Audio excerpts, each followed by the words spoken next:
Vous écoutez Le Sommet du vélo, votre podcast des passionnés du vélo et de la santé.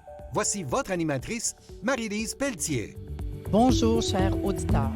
Bienvenue au podcast Le Sommet du vélo.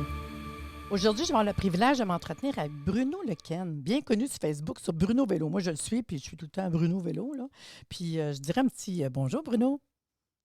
Allô Maryse, comment ça va? Ça va bien? Hey, avec le printemps, quasiment l'été qu'on a eu la semaine passée, là, c'est comme, oh my God, on a un petit regain d'énergie. Puis justement, moi, quand je te suis sur Facebook, j'ai vu, hey, t'étais en voyage de vélo, t'as fait une belle expérience. Je dis, non, non, non, non, je viens t'en faire un podcast, viens nous conter ça, ton expérience. Puis t'es ici aujourd'hui pour nous parler de ça. Fait que moi, je te dis, go, conte-nous ça. Avec grand plaisir. Puis, c'est le petit voyage c'est la deuxième année que je fais. L'année dernière, c'était en Virginie. Cette année, c'est en Pennsylvanie, dans les Appalaches. Wow. Le but, c'était de sortir un petit peu plus prématurément de l'hiver. Puis, pour le fun, là, je suis parti le matin même de la tempête de verglas. Donc, j'étais content, mais pas content parce que j'étais pas sûr de ce qui se passait chez moi à Montréal. Mais l'objectif, c'était vraiment de prendre du temps, un petit peu de repos entre les deux saisons, l'hiver et l'été que Ouais. j'ai dans l'entreprise, de découvrir, de partir à l'aventure, de découvrir vraiment une région, des montagnes, de partir en vélo, un petit peu de liberté, de rencontrer des personnes, puis un petit peu goûter à la culture et aux produits locaux. Puis la Pennsylvanie, là, il y a une quinzaine de jours, à peu près un 20 degrés de plus qu'à Ben oui, Montréal. c'est ça. Fait que toi, tu roules, mais à un moment donné, c'est pas long que c'était plus le verglas, Exact. là. Ben, c'est exactement ça. Donc, c'est assez proche, là. C'est 7-8 heures de route. On était vraiment en plein milieu de la Pennsylvanie, juste en dessous de l'État de New York, plus ou moins, si on suit la ligne de Kingston, là, vraiment, juste en dessous, dans la même, si tu prends le sud, la Direction, ligne. oui, oui. Puis tu sais, des fois, on ne se rend pas compte, là, mais il y a beaucoup de monde qui vont dire, ah, moi, je pars en voyage dans le sud, puis c'est correct, là. Mais on ne se rend pas compte qu'on est quand même assez proche des endroits qui peuvent être juste un peu plus chauds, puis que Mhm. ça peut faire l'affaire. Puis moi, je ris parce que j'ai été en fin de semaine à Montréal. Ça fait 2, 3 fois qu'on va à Montréal dernièrement. Puis moi, je suis à Mirabel. Chez nous, il y a encore aujourd'hui de la neige. C'est pas fondu. Puis c'est même pas à 1 heure de route. À toutes les fois, je suis crampée, je dis, le monde, ils ne savent pas, mais chez nous, là, je suis tout émerveillée d'avoir une petite pousse. Puis à Montréal, c'est tout vert. Fait que juste de partir, ça change, ça donne de la chaleur, ça nous donne un avant-goût, puis ça nous sort de notre vie normale. Tu sais, c'est le fun. Ouais, exactement, là, je voyais des arbres fleuris, un printemps déjà présent, puis une belle chaleur, des rhododendrons, des lilas, il y Ah avait du ouais. jaune, des choquilles, du violet, puis juste rouler en vélo sur des conditions sèches, et puis juste partir à l'aventure, les Appalaches aussi, Ben oui. donc c'est aussi impressionnant. Donc c'est la deuxième année, là, ça commence à devenir une tradition en avril, plus ou moins autour de Pâques, là, de partir quelques jours, découvrir un peu tout ça, prendre un peu de soleil avant l'heure et puis préparer finalement l'été, le printemps et l'été pour ma compagnie, prendre des Puis, vacances. Donc, dis-moi, mettons, quand même, juste avant de partir, la préparation, c'est quoi? Puis ton voyage vélo, est-ce que c'est vraiment, je pars en camion avec mon vélo en arrière, puis je vais aller me promener? Est-ce que c'est comment que tu te prépares? Puis c'est quoi l'idée que tu avais en partant versus là, l'histoire que tu vas nous conter, tu sais? Puis comment tu t'équipes un peu avant de partir, des sacoches, puis... c'est vraiment une bonne question parce que ça a changé en fait presque à la dernière minute. Ah ouais. L'histoire, c'est que mon ami du Saguenay l'année dernière, à peu près en février de l'année dernière, il me dit, moi j'en peux plus de l'hiver. Puis il a un minivan et il me dit, je descends à Montréal, je m'en vais en Virginie, est-ce que tu Ah. veux te rendre à nous? Puis là, on est parti en minivan, on a dormi dans le minivan, on a accroché nos vélos. Puis on s'était arrêté dans un sorte de camping et puis on se faisait des sorties un petit peu à gauche, à droite et on revenait la journée Ah. même. Puis cette année, il n'a pas pu venir, donc j'ai dû un petit peu changer mes plans. Donc je suis parti avec une autre personne, plus ou moins à l'aventure, en se disant, ben regarde, moi j'ai envie de faire un peu plus d'aventure backpacking, donc en autonomie complète. Ah, Donc wow. là, ben, je suis parti à réfléchir sur un itinéraire. D'ailleurs, j'ai une belle histoire avec ça, là. Puis à me dire, OK, ben, on va essayer de faire du camping dans les parcs, dans les Appalaches. Il y a des forêts magnifiques, il y a des endroits pour camper à côté des rivières, c'est vraiment magnifique. Donc, je me suis dit, ben, on va essayer d'être un peu plus autonome et d'avoir un peu plus de liberté que de juste revenir à chaque fois au même point. Donc là, on va Ouais. essayer de faire. un voyage de 4 jours et 3 nuits, on va dire, à camper. Donc, tout prendre, essayer d'être le plus autonome possible, tout mettre sur les vélos, dans les sacoches, puis partir pour un 4 jours de vélo. T'as-tu eu besoin, t'as pas eu le choix de t'acheter une tente qui était légère, regarder ce que tu apportes dans les sacoches, c'est ça que tu as dû jouer avec, là. Ouais, exactement. Dans ces cas de figure-là, quand on part, faut se préparer en avance parce que le poids, c'est quelque chose qui va être Ben oui, super important, ben oui, surtout quand on se prépare pour camper. C'est vraiment on va dire, c'est comme tout un autre monde ben oui. que de juste faire une sortie vélo et d'amener quelques collations puis de revenir à son campement le soir même. Là, il faut être autonome, donc il faut se dire, ben, est-ce que je vais avoir suffisamment d'eau? Ben oui. Est-ce que je vais pouvoir, par exemple, pour le lendemain, trouver un point pour récupérer de l'eau ou non, enfin avoir un filtre à eau, par exemple. Donc ça, c'est quelque chose de super important. T'avais-tu le petit filtre à eau avec en céramique, là, que tu peux filtrer ton eau, là? Ah, moi, Exactement. j'adore. On a eu ça, là, puis pour te dire, on se les fait passer par notre hôte le soir même. Donc, nous, on se préparait. C'était plus dans l'aventure, dans la recherche un petit peu de l'inconnu. Puis c'est ça, on s'est équipé au fur et à mesure. On a vraiment appris. Parce que moi, c'est quelque chose aussi que j'essaye de poursuivre comme un objectif, d'être de plus en plus autonome, d'avoir le moins on va dire, de présence au niveau carbone, de déchets, des choses comme C'est ça ça. faire mes activités. Puis, bah, c'est ça. Après, il faut penser à manger, puis à dormir. Donc, comment s'équiper, comment le transporter, aussi tout ça. Donc, il y a des fois, on y va pour les trucs les plus légers, Mm, mm. mais des fois, c'est pas forcément les trucs les plus chauds. Donc, je me suis retrouvé, c'est ça, il y a une petite histoire où je me suis retrouvé à finalement à dormir, à passer la moitié de la nuit dans, dans un petit complexe parce que j'avais tellement froid et j'arrivais pas à dormir malgré que la nuit était merveilleuse mais froide. Donc, c'était ça, faut penser, il faut réfléchir, ça se prépare en avance, Ouais, puis ça se teste en avance aussi, tout ça. ouais. Puis moi, ça a été une de mes petites erreurs, là. Ben, c'est dans les erreurs qu'on apprend de toute façon. Puis on parle, Ouais. j'imagine que tu es en gravel bike. Mhm. Exactement. Donc, c'est ça. Quand vélo de gravel, donc pour ceux qui sont pas vraiment au courant de ce que ça veut dire ou qui l'entendent et qui arrivent du mal à le définir, on a vraiment le monde du vélo de route et le monde du vélo de montagne. Et puis, on va dire sommairement là, que tout ce qui se passe entre les deux, on peut appeler ça du gravel. Il y a aussi du cyclocross, mais c'est essentiellement du vélo de gravel, qui est plus ou moins à une géométrie de vélo de route avec des composants de vélo de montagne. Donc des roues un peu plus larges, avec un peu plus de crampons, qui nous permettent d'accrocher beaucoup plus du multi-terrain, multi-surface.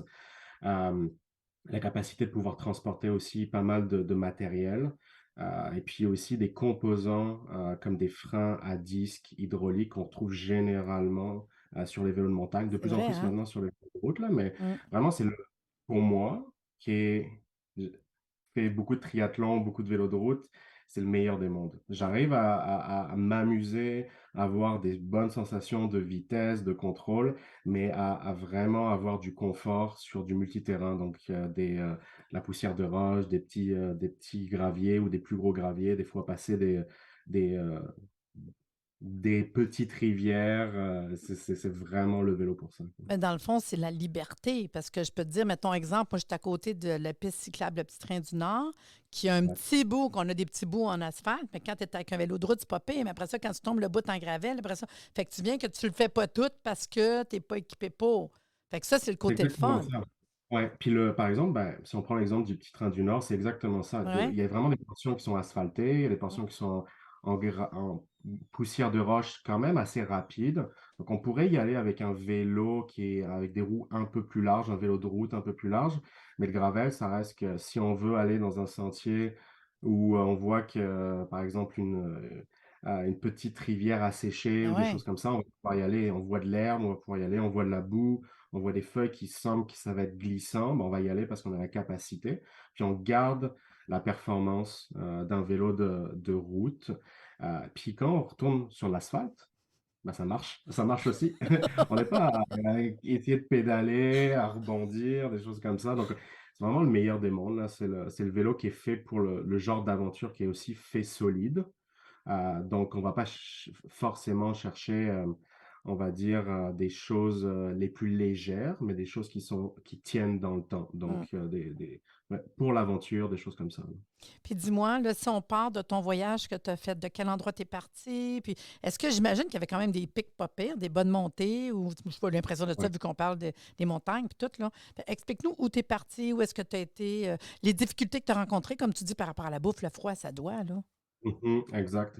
On est parti de Montréal et puis, 8 heures après, on était à Lewisburg. Donc c'était vraiment le point central, qui était, l'endroit où on souhaitait aller pour explorer les Appalaches. Donc, il y a, il y a une communauté, un peu comme le Airbnb pour la communauté cycliste qui s'appelle Warm Shower, Oui. qui est super populaire et qui est pour moi qui fait partie vraiment du voyage, même qui donne des expériences incroyables parce que généralement, on arrive, après une journée ou, au départ, d'une journée, on arrive chez un hôte, puis soit si on prend un Airbnb ou un hôtel, ils nous voient, on est transpirant, on a la boue sur les vélos, puis ils nous disent: «OK, qu'est-ce qu'on fait?» versus, est-ce qu'on va les laisser rentrer pour qu'ils nous salissent toute l'entrée? Ils sont tout transpirants et tout, puis nous, on est tu sais, c'est pas évident des fois de dire bonjour et puis on voit qu'on a fait une journée pleine de vélo. Hem, Puis là, Warm Shower, c'est des gens qui nous accueillent à bras ouverts. Ils nous regardent, ils font: «Waouh, tu as de la boue, tu as de la sueur, je regarde ton vélo, raconte-moi ton histoire. Qu'est-ce que Oh, tu as à raconter?» C'est vraiment une communauté de, comme on dit, warm shower, de douche chaude, là, où on peut soit faire du camping dans le jardin, soit des fois, ils prêtent des chambres et des lits, puis ça se finit généralement à souper avec la personne, à partager, une bière ou quelque chose comme ça, là. C'est juste une douche chaude à la base, mais c'est vraiment l'esprit de partage. Donc, on avait ciblé vraiment par rapport à notre point de départ, par rapport à cette ville et puis on a rencontré quelqu'un qui était juste incroyable. Puis pour citer un petit peu, Lewisburg, c'est vraiment, en plein milieu de la Pennsylvanie. La Pennsylvanie, c'est comme un sorte de rectangle. Donc, d'un côté, on a Philadelphie, plus du côté, des Grands Lacs, puis du côté plus océan, on a Philadelphie plus du côté océan et puis Pittsburgh plus du côté des Grands Lacs. Puis on est plus ou moins au milieu quand les Appalaches font un petit S, une petite courbe et c'est pas juste une montagne, c'est vraiment des vallées, puis des chaînes de montagnes. Donc nous, on est partis là à monter, descendre, aller dans les petites vallées, à voir toutes les belles rivières, les choses comme ça. Puis ça monte. Je dirais que ça monte et puis ça monte et ça descend et puis ça remonte et ça descend et c'est juste magnifique parce que quand on part dans des aventures comme ça en vélo de gravel, on sait pas trop. C'est un petit peu, le gravel, les sentiers de gravel, c'est un peu comme le vélo de gravel. Il y a énormément de choses qui varient. Ça peut être des sentiers forestiers wow. où là, où des fois, ça peut être des petits trails, presque des trails de randonnée. Des fois, ça peut être comme des randes, comme en Estrie, comme des randes, dans les champs, des choses comme Mais ça. quand même, ça avait l'air de quoi par rapport à, exemple, tu étais avec ton vélo de gravel, tu as quand même les sacoches, tu as quand même tes montées. Je veux dire, que ça avait de l'air par rapport aux conditions. C'est quand même pas pire pareil. Je veux dire, c'était-tu glissant? C'était-tu... Moi, je dirais qu'il faut quand même bien être équipé là. Oui, Si tu vas avec des pneus qui sont lisses et que tu ouais, montes, on a fait des montées qui étaient à peu près à 18 ou 19% quand même. avec la petite gravelle. Donc, si tu as pas la bonne technique, si tu as pas les bons pneus, tu vas quand même glisser puis ça va devenir Ben forçant. oui, Mais ça fait vraiment qu'une partie infime du voyage. OK. On a suivi par exemple une ancienne piste de chemin de fer reconvertie. C'était vraiment notre départ là. Donc, une ancienne rail de chemin de fer reconverti en sentier cyclable. Donc, ça montait 3-4%. Parfait. Ça a traversé la vallée. On est passé à travers dans un tunnel à travers la vallée. Puis c'était juste magnifique là.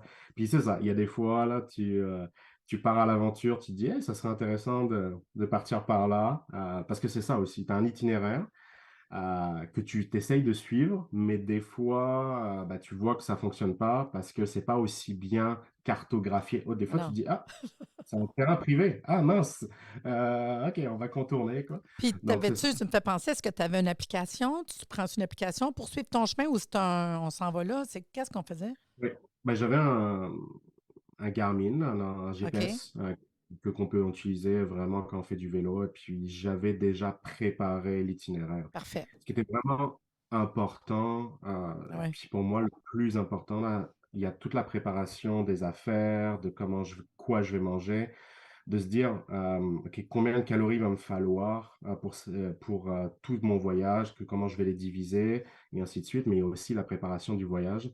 Se connaître avant tout là, c'est le plus important parce que, il suffit qu'on fasse deux trois montées, puis que tu sois vraiment fatigué, puis que ça devienne très dur, puis finalement, là, tu vas perdre de l'énergie. Donc quand tu prépares le voyage, là, c'était vraiment pour moi le plus important de préparer l'itinéraire, de le décomposer en plus ou moins, on va dire, là, on faisait à peu près 90 kilomètres par jour, à peu près 1 000 quand 1 500 même. mètres de pédale. Ouais, ça dépend de la personne. Ça dépend vraiment. Puis ce qu'il faut savoir, c'est comme la gravelle, si on compare ça en vélo de route, pour le même distance, même dénivelé, il y a un ratio de 1,3, 1,4.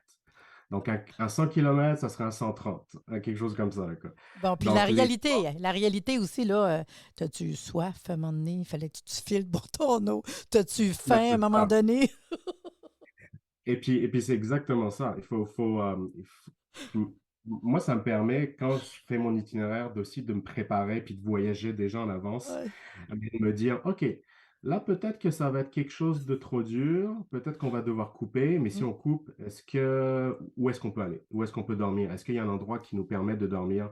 Puis là, ça devient aussi quelque chose de dire: «OK, mais si cette journée-là, je me sens pas bien», genre la deuxième journée qui est des fois la plus dure, heu Euh, et comment je fais? Est-ce que je suis obligé de rester, ou est-ce que je peux sortir de la vallée puis me retrouver dans un hôtel, ou quelque chose comme ça?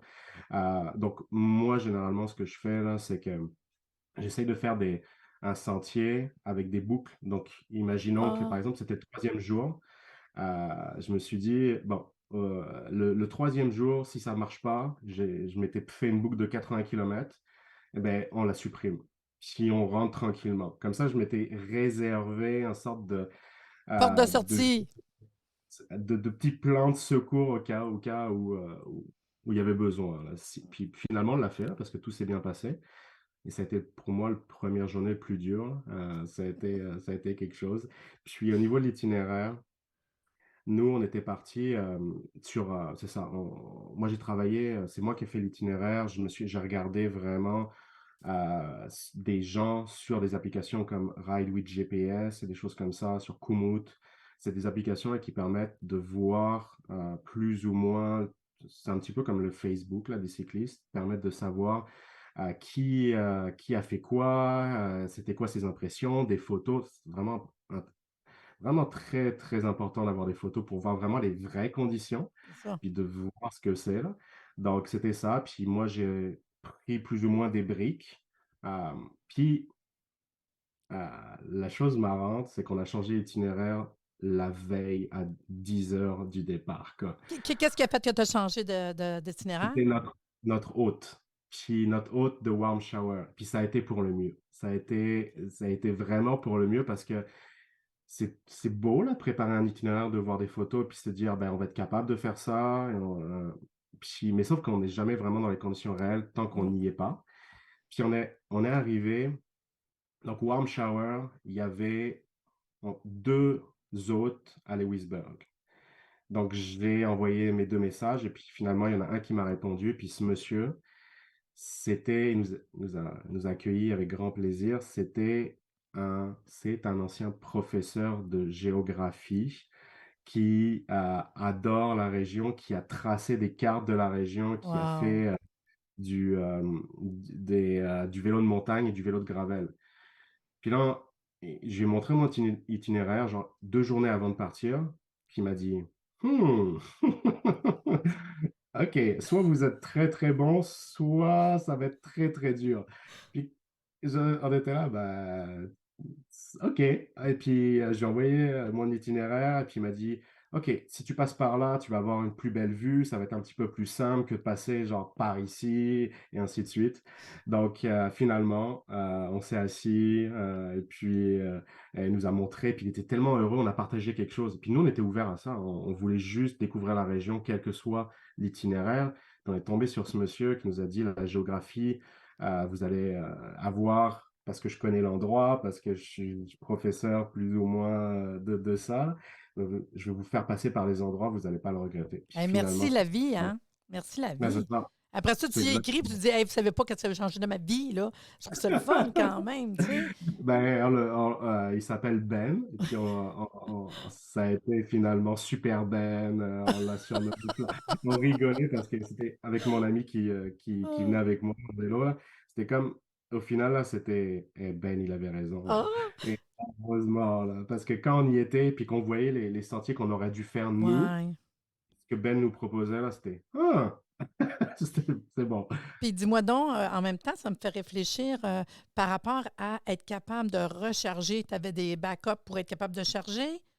Ouais. Ouais, Ouais, bah, l'avantage que, que j'ai là, c'est qu'à force de faire des choses comme ça, on a tout le matériel. ouais. Donc, puis généralement, un battery pack, c'est ce qu'il faut obligatoirement. Moi, mon GPS de bord, là, c'est un Garmin et puis il se recharge au solaire. Donc, il s'auto-recharge. Ah, wow! Donc, moi, j'avais la capacité peut-être d'une dizaine de jours, puis tu sais, il se recharge au fur et à OK, mesure de non, la journée. mais juste pour les auditeurs, là, tu sais, c'est quelque chose de. Mhm. C'est un bon investissement. J'imagine qu'il y a une différence de prix, mais à un moment donné, quand tu dis que Oui, gauche commence à m'occuper, c'est un maudit beau cadeau à se faire ouais, c'est pour. ça.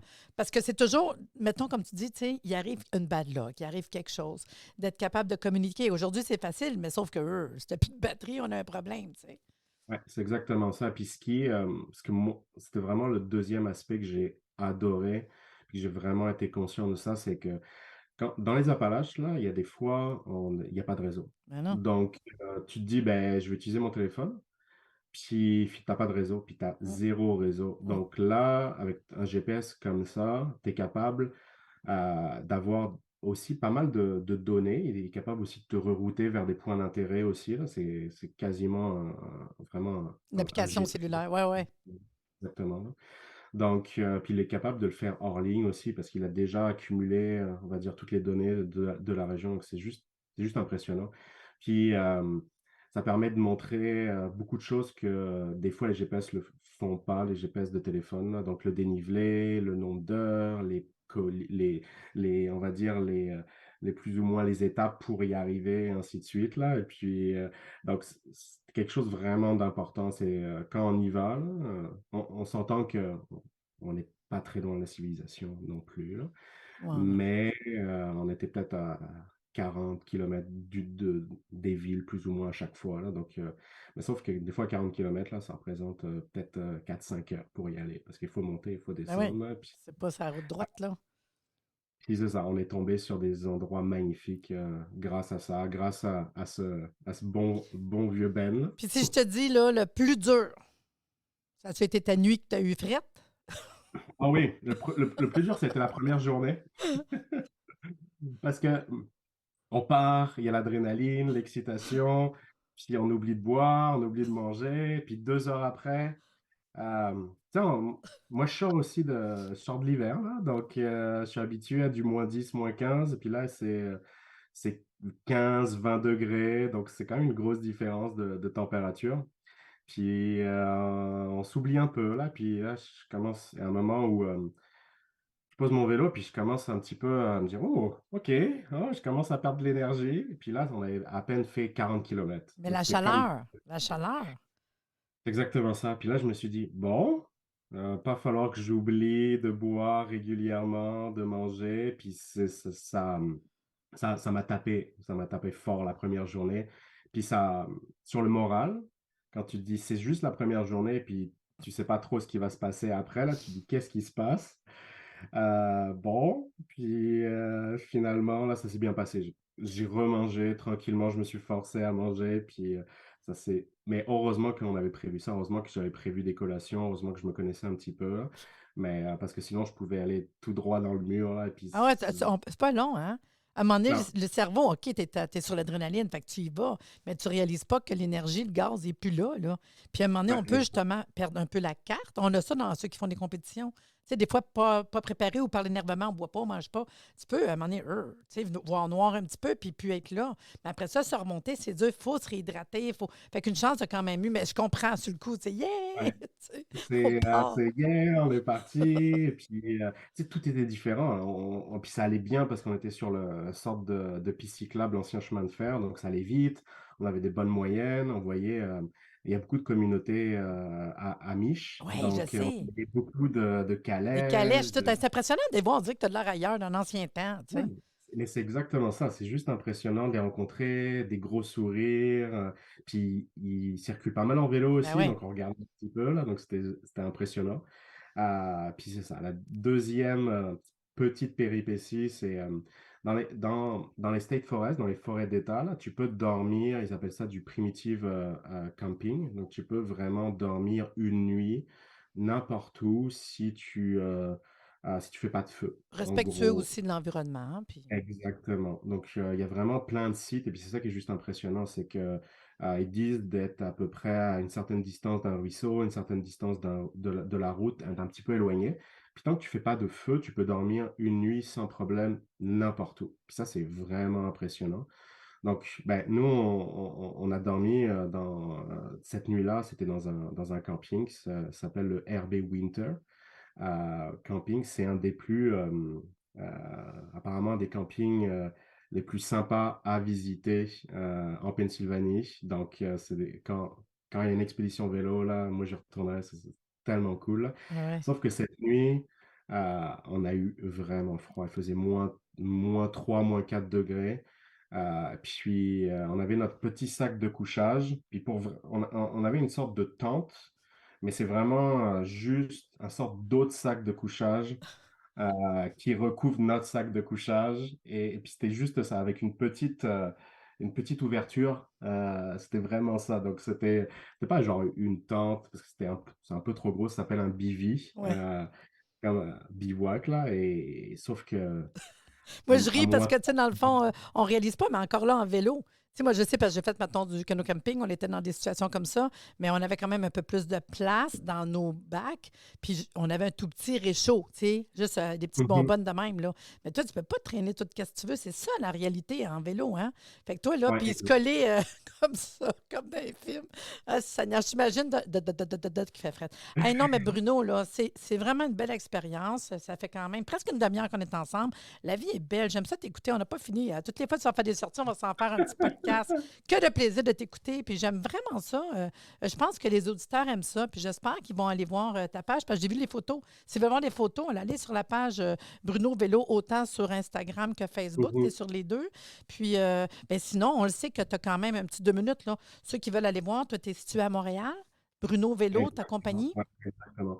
La compagnie est située à Montréal, et puis nous, on offre des locations et des tours guidés gourmands en vélo de gravel. Et puis les locations sont livrées directement à l'adresse de la personne dans le Grand Montréal. Donc, c'est des locations qui peuvent être d'une journée à plusieurs semaines. Et puis le but, là, c'est vraiment d'offrir un service de qualité. Si les gens ils connaissent pas les alentours, d'avoir des itinéraires. Donc, de proposer ça, d'avoir vraiment un service personnalisé, comme les tours gourmands là, qu'on fait plus ou moins en Estrie, dans Montérégie, puis aussi dans la Naudière. Puis on va de toute façon, dans le podcast, je vais écrire, je vais faire les liens pour ta page Facebook, ton Instagram, l'endroit qu'on peut te rejoindre. Je vais tout mettre ça dans l'information du podcast. Hey, Mmh. t'es super fin, Bruno. Puis je le sais, on aurait jasé pendant encore 1 heure, là. Avec Merci grand d'avoir plaisir. partagé ton expérience. Merci beaucoup, là. Moi, ça me fait plaisir. L'objectif, là, c'est vraiment de montrer que tout est possible, d'aider les gens s'ils ont des idées de voyage, que ce soit du cyclotourisme, juste du gravel, du backpacking.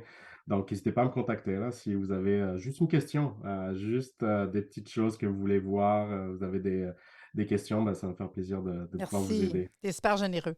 Et pour vous, les auditeurs, si vous êtes intéressés à participer au Sommet du vélo, le podcast, vous me contactez et sachez que le Sommet du vélo, c'est un événement par année et un podcast à l'année. À l'année, mon Dieu, à l'année. Fait que sur ce, je vous dis à bientôt. Bye bye. Merci de nous avoir écoutés. Soyez des nôtres au prochain podcast pour des informations pertinentes sur le vélo et une entrevue avec un invité différent qui saura vous plaire. Si vous aimez ce podcast, abonnez-vous pour être informé et partagez en grand nombre. Le Sommet du vélo, l'endroit où se rejoignent les cyclistes et la santé.